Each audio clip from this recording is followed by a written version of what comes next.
Hey everyone, I'd like to talk a little bit about the technology that I use both on and off the road for personal and professional use. While I'm on the road, I do some IT consulting as well as produce these YouTube videos and a little bit of photography as a hobby. So I'd like to show you a little bit of what I take with me to accomplish all of that. I've chosen this equipment based on a number of criteria, including functionality and cost. I like to keep the price point at an acceptable level while still getting good quality equipment. So what you'll see here is my assembly of equipment that I use on a regular basis, and I'll walk you through it now.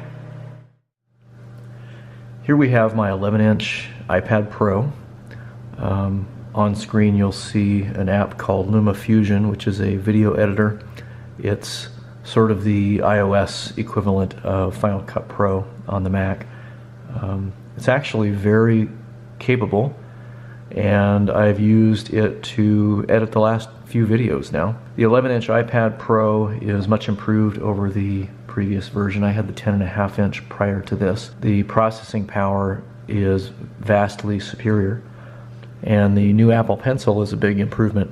It's magnetically attached and charges on top of the iPad, which is nice. Just kind of snaps into place there. The previous Pencil had a cap on the end that you had to pull off, and then it had a lightning connector that you had to plug in either to the bottom of the iPad or into a cable with an adapter. The new iPad does not use a lightning connector. It has gone USB-C, which is actually kind of nice. I have a USB-C port replicator for my laptop that I can also use on this. I actually did a voiceover on the iPad using my external desk microphone plugged into the port replicator, which was then plugged into the iPad. So this is a nice way to stay portable. The smart keyboard is improved as well. Rather than only covering the front when it's closed, the new smart keyboard also covers the back, and it is magnetically held in place. It's got a soft finish on the back so that it doesn't scratch, and you'll see the smart connector pins down here at the bottom, and those line up with the smart connector pins on the iPad. It's very thin and light. It actually rivals the performance of many laptops, including Apple's own MacBooks and MacBook Pro line. So it's nice to have this kind of power in your hands, and it's very portable, so when you're on the road you can take it with you into a Starbucks or a restaurant and not feel like you're carrying something around that is going to be in the way or obvious. So this is my primary piece of equipment that I have with me on the road or when I'm traveling pretty much anywhere. Connectivity is obviously important while you're on the road. This is my Verizon Jetpack. This is an older one. It's a 6620, but it has good battery life and good service and performs well. This is just attached to my Verizon cell service. I may switch to the unlimited prepaid plan just to not have to worry so much about data usage, but for the time being this works well for me. On the top it has the power button and a place to plug in an external antenna. On the back is a USB port for charging devices, and then a micro USB for charging the device itself. It has a nice color display. This model does not have a touch screen. It instead uses these touch sensitive buttons to navigate through the menus. I've used this in the van, and I also used it at a home I had in the mountains for internet access where Verizon was pretty much the only option. So it works well, and I will keep it around. I may upgrade to another newer Jetpack, but for now this works just fine. Whether you're at home or on the road, storage is an issue, especially if you are editing any kind of video content. To address that, this is my 2 terabyte Western Digital Passport Wireless Pro hard drive. It's nice and compact, solid. It is wireless and it has a battery built in, so you can charge it up and connect to it via Wi-Fi, either peer-to-peer, or you can connect this to your home network and access it that way. It is 2 terabytes. The battery inside lasts, depending on usage, several hours. On this side you see an SD card slot where you can plug in your card from your camera and either manually or automatically import pictures and files. On this side we have the battery on and off for charging devices. You can actually plug something in and charge it from this. There is a super speed USB 3 port here for charging and data transfer if you connect it to a laptop. Power button to actually power the device on. And that's pretty much it. There's a couple of indicator lights that show Wi-Fi connection and power. Up here there are indicators for charging. If you connect via peer-to-peer, it will actually route your internet traffic through it as well. So if this is connected to your home Wi-Fi and you connect to it directly, it will manage both of those connections. So it will transfer data to your device and also remain on your local Wi-Fi. And then if your device needs internet access, the Western Digital Passport will route that traffic to the internet. It's a little slower because it's acting as a router at that point, and it's not really made for that, but it still works. So you don't have to disconnect from this and then reconnect to your local Wi-Fi. Sometimes an actual computer is necessary. You can't do everything on an iPad, at least not yet. So for that, I have my MacBook Pro. This is a 2017 13.3-inch MacBook Pro. One step above base, so this is the 2.3 gigahertz i5 with 8 gigs of RAM and a 256 gigabyte SSD. It's more than enough power for what I'm doing. I could have invested a little more money and gotten a more powerful laptop, but between this and the iPad, I have more than enough power for processing the videos that I'm creating or for web browsing, watching movies, anything that you would do on the road. This is more than sufficient. Pretty minimalist design in keeping with the minimalist RV life theme. The 13.3-inch, this model without touch bar, has 2 USB-C ports.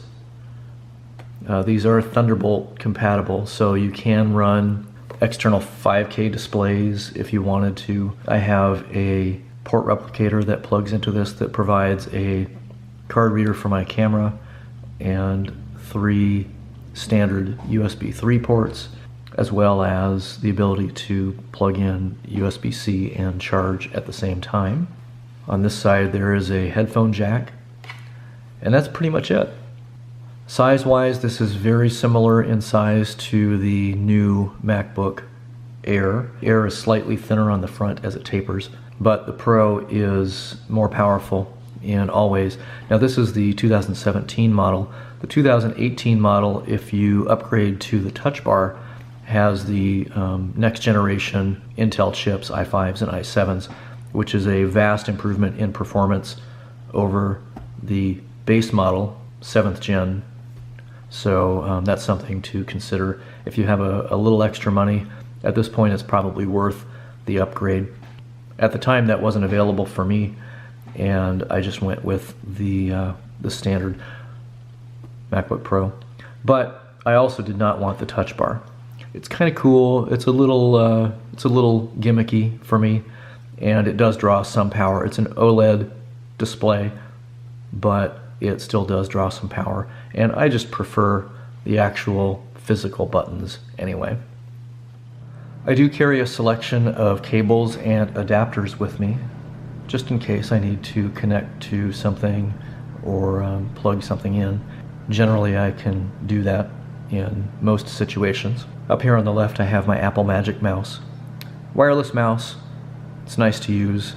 I'm not a big fan of trackpads, although the trackpad on the MacBook Pro is probably the best in the business. I still sometimes like an external physical mouse, and so that's why I carry this around. It's battery powered, it's compact, and it just feels nice in the hand, and it's easy to use. Next I have a standard USB-C to USB. This is nice for connecting something real quick. I can plug this into my MacBook or my iPad. There's not a lot of options for USB connectivity on the iPad, although I could use this for my desktop microphone for recording voiceovers in LumaFusion. I could also plug this into my MacBook Pro if I just needed a USB 3 port real quick. I also have another adapter from USB-C to USB, HDMI output, and also USB-C for pass-through charging, power delivery. This is USB-C to mini DisplayPort.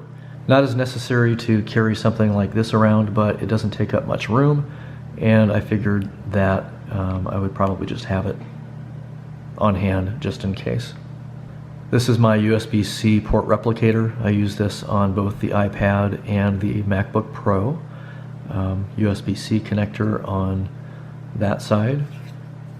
For output, it has a SD card slot, 3 high-speed USB ports, an HDMI output, and I have used this on the iPad also to output the display to an external monitor, and then a USB-C port for pass-through power delivery.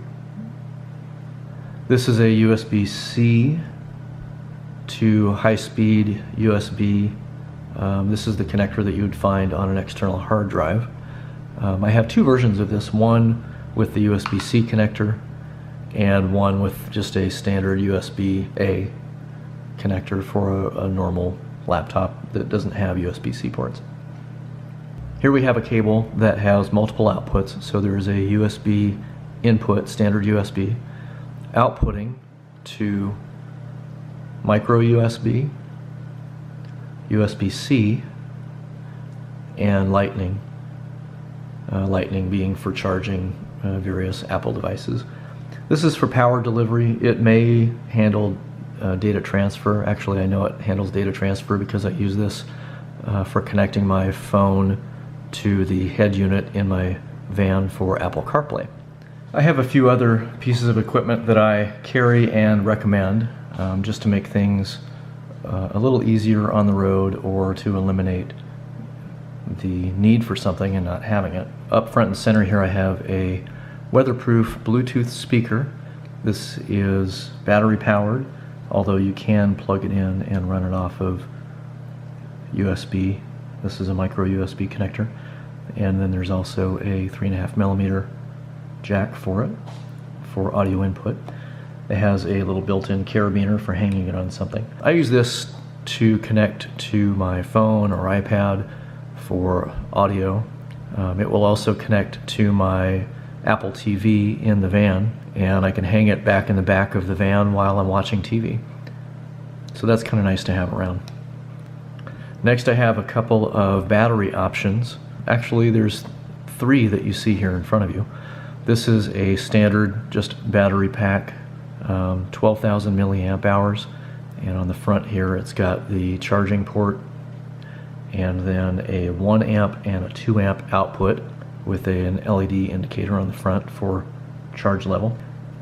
It's a nice glossy white finish. I don't think it was very expensive, but it's definitely come in handy. This is another battery, but it's a little different. This is a 10,000 milliamp hour battery, but it also has a Qi compatible wireless charging pad, so I can lay my iPhone or any device that supports inductive charging, and this will charge it wirelessly without having to actually plug it in. It's a nice feature. On this side you see the micro USB input for charging, and then a standard USB 2 amp output for charging an external device, charging something. This is for charging the battery itself. On the opposite side there is a USB-C, and that is for charging and power delivery, so it goes both directions, and another USB-C output, and then the power button for turning it on. And you can see that we have a full charge level on the LED indicators. There's a little indicator here that tells you if Qi is active or not, and the little end opens up here, and it can also be used as a stand. I don't have my phone with me, but you could stand it up on there while it's plugged in. Obviously you can't charge wirelessly if your device is sitting here, but it's nice to be able to sit it up and plug it in. And finally we have this monster. Now this came as a kit. I'll open it up here. I recommend that anyone that's doing any significant amount of traveling have one of these. This is a battery pack slash emergency jump starter. I think the battery size itself, I think this is something like 16,000 milliamp hours, but it has a starting current, a jump start current of 600 amps with a peak of 1200. So this can be used for charging your personal devices as well as having a flashlight. But the important part is this. So this plugs into the end of the battery pack. There's a plug here. And this then connects to your car battery for jump starting if the battery is dead. This particular unit is nice because it has reverse polarity detection, so if you connect these on the wrong battery terminals, it will not activate. These also do not come on until you are trying to start the car. There is a small amount of current that comes out of these before it activates, as measured by my multimeter, and that's so that it can sense when there is a draw on it.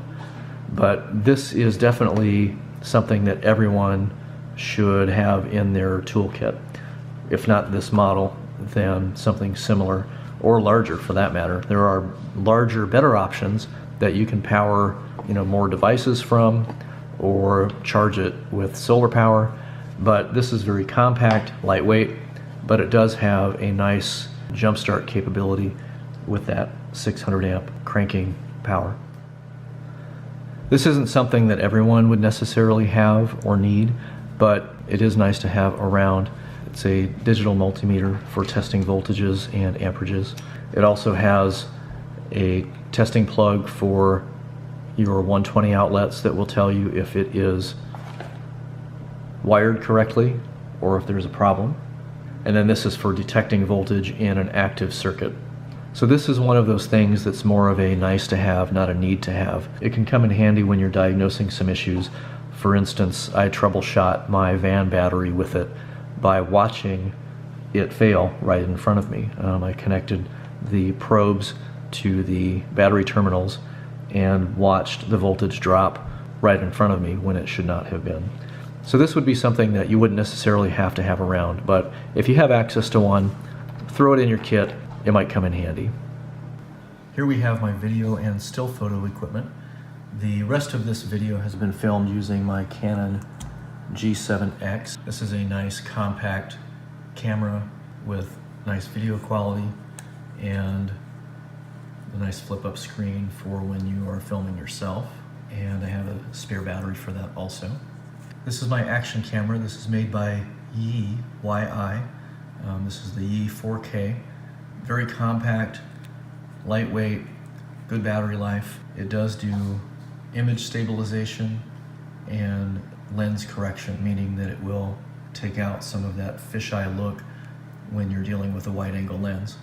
One of the reasons that I bought it over the GoPro is that it has the tripod mount built right into the camera. You don't have to use the frame around the camera to attach it to a tripod, so I found that to be very helpful.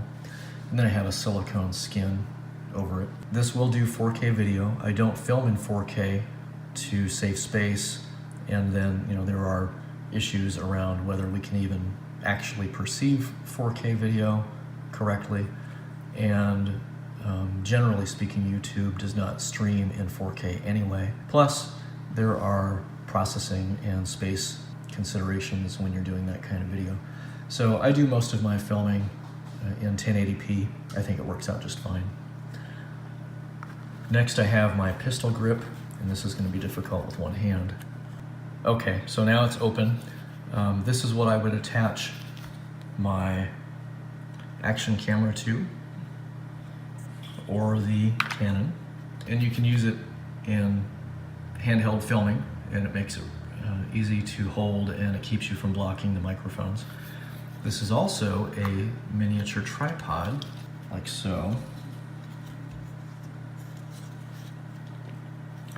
and then put your camera like that. And it's a nice option to have if you just need to set something up for a still shot or for a time lapse or something like that. Next we have the required selfie stick.